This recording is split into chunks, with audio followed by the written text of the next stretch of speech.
Quand j'étais jeune chercheuse, j'ai passé 1 an dans un département, un bâtiment de 6 étages entiers où il n'y avait aucune chercheuse. Ça a donné une ambiance vraiment très particulière qui était en fait assez désagréable.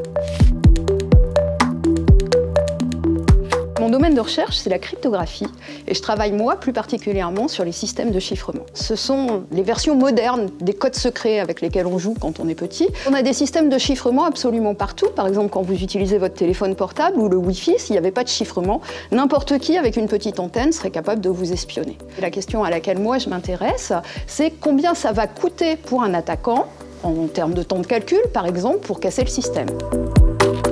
Au quotidien, j'ai pas la sensation d'être perçue différemment de mes collègues masculins. J'ai pu expérimenter que quand on a des fonctions avec plus de responsabilités, le sexisme pouvait devenir un peu plus direct et un peu plus brutal. Peut-être que c'est pas si rare quand on s'approche de positions de pouvoir.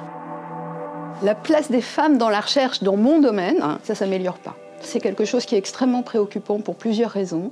La première raison, c'est que dans ce pays, on a besoin de scientifiques, et en particulier d'informaticiens. Une deuxième raison, qui est la plus spécifique à la recherche, je crois que la faible proportion de femmes, en fait, elle est symptomatique d'un manque de diversité. La recherche n'avance que grâce à la discussion, à la confrontation d'idées. C'est aussi pour ça qu'il faut qu'on ait plus de femmes dans nos disciplines.